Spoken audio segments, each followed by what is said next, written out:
India को वो पसंद नहीं है, इंडिया बड़ा सख्त उसके ऑपोजिशन है, तो इंडिया की तरफ से काउंटर प्रेशर आएगा। Interesting thing is this vote taking which was happening there. The scourge of Yunus basically is now going to leave Bangladesh. Bangladesh की इंटरिम गवर्नमेंट के सरबराह डॉक्टर मोहम्मद यूनुस ने बाकायदा तौर पे रिज़ाइन कर दिया है और बांग्लादेश में एक बाकायदा तौर पे एक इलेक्टेड गवर्नमेंट कायम हो चुकी है। नई सरकार की सबसे ज्यादा चर्चा इस बात को लेकर हो रही है कि कैबिनेट में 2 हिंदू अल्पसंख्यकों पॉलिसी के को पीछे मंत्री बनाया गया हमारे है। भी कुछ इंटरेस्ट थे, अच्छा, तो मेरा ख्याल है अब वो इतनी प्रोवोकेशन नहीं होगी और मेरा ख्याल है वो अब बांग्लादेश अफोर्ड नहीं कर सकता उस किस्म की policy. And that's what I think for India. ठीक है, इंडिया के certain amount of optimism है कि you have an elected government और उसके साथ डिप्लोमेटिक रिलेशन अच्छा करना चाहिए। बांग्लादेश नेशनलिस्ट पार्टी ने इक़्तिदार संभाल लिया, हुकूमत बना ली है और अभी जब हम बात कर रहे हैं तो तारिक रहमान ने बांग्लादेश के as a prime minister oath भी ले लिया है। इंडिया सेंट्रिक पॉलिसी रही है, हमेशा ताउन किया जाता रहा। इस रिफॉर्म्स के ऊपर बीएनपी ने अपना जो रुख है जाहिर कर दिया पहले दिन ही।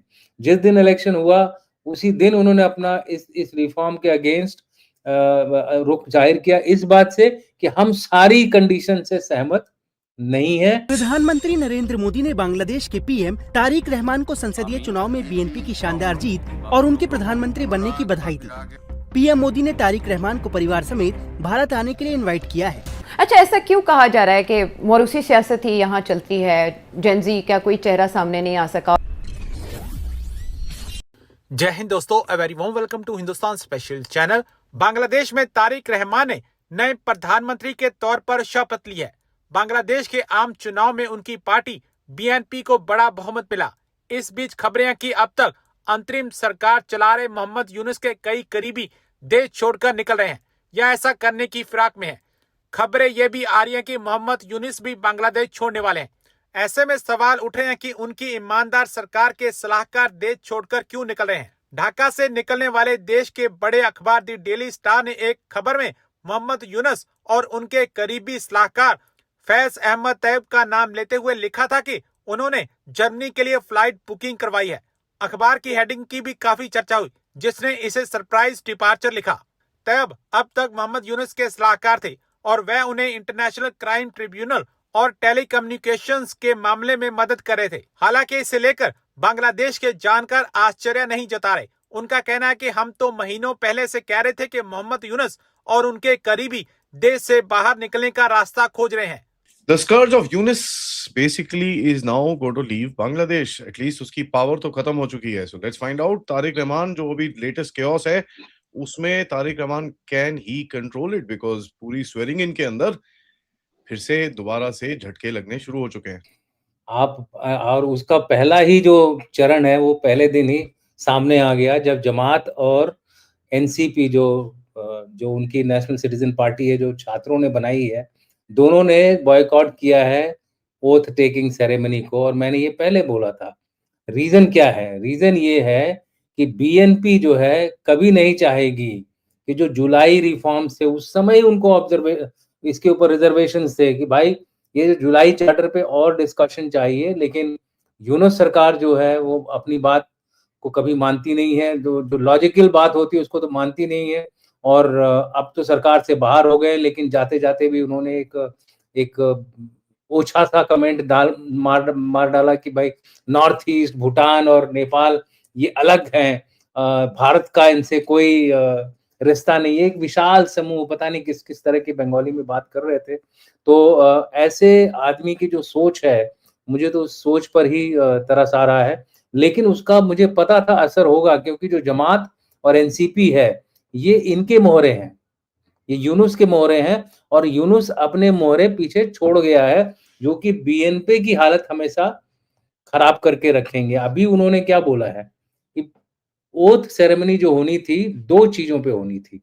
पहली थी कि भाई आपको मेंबर ऑफ पार्लियामेंट इलेक्ट कर दिया गया है जो कि उनका एग्जिस्टिंग संसद का कॉन्स्टिट्यूशन है, जो कि शेख हसीना की गवर्नमेंट का कॉन्स्टिट्यूशन है एक तरह से, क्योंकि शेख हसीना की जो गवर्नमेंट थी उस कॉन्स्टिट्यूशन पे अपना काम कर रही थी।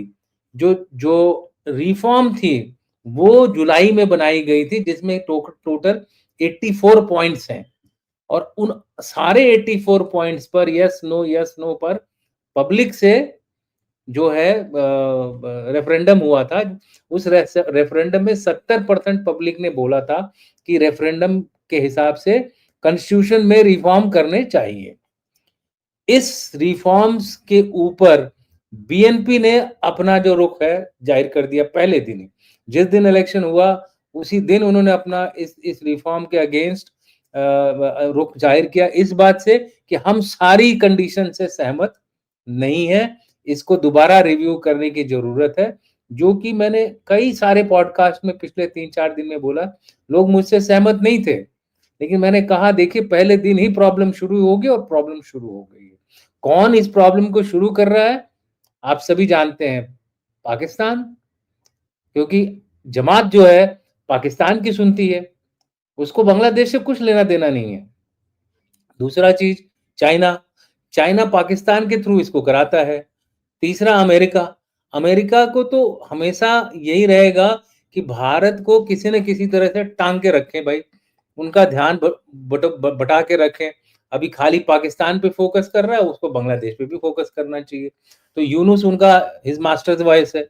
एचएमबी के रिकॉर्ड होते थे ना पहले पुराने जमाने में, नोबेल लॉरेट कहने के लायक नहीं है, कहलाने के लायक नहीं है। उन्होंने हिज मास्टर वॉइस की तरह जाते जाते भी ऐसा स्टेटमेंट दे दिया, जो आपने शायद प्रोग्राम किया था आप अपने चैनल में, कि उन्होंने नॉर्थ ईस्ट को एक बार दोबारा जैसे एक बार और स्टेटमेंट दी थी वही बात कही और भारत का जिक्र तक नहीं किया। अब आप देखेंगे कि क्यों ये डिफरेंस हो रहा है। जमात ने बोला कि अगर आप दोनों चीज पर, यानी कि मेंबर ऑफ पार्लियामेंट के लिए और member of constitutional reform committee जो कि रेफरेंडम के रिफॉर्म थे, दोनों के लिए ओथ लीजिए। मतलब हर चुने हुए एमपी को 2 ओथ लेनी थी, एक तो कॉन्स्टिट्यूशन पे और दूसरी इलेक्टोरल रिफॉर्म पे। अब उन्होंने बोला कि भैया हम तो मेंबर ऑफ पार्लियामेंट के लिए चुने गए, हम तो इलेक्टोरल रिफॉर्म के लिए नहीं चुने गए। इलेक्टोरल रिफॉर्म के बारे में हम बाद में देखेंगे। और रेफरेंडम में ये बताया गया था कि 270 दिन के अंदर, एक्चुअली 180 था, बाद में इसको चेंज करके 270 दिन कर दिया। 270 दिन के अंदर ये रिफॉर्म्स लागू हो जाने चाहिए। अब इसमें बड़े बड़े रिफॉर्म्स क्या है? बड़ा रिफॉर्म है कि भाई प्राइम मिनिस्टर के पावर अब कट जाएंगे, थोड़ा सा उसमें कटौती होगी और प्रेसिडेंट के पावर बढ़ा दिए जाएंगे।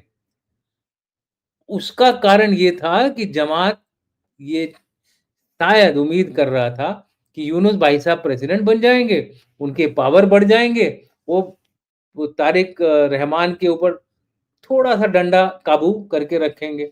अब तारिक रहमान तो पुराना खिलाड़ी है,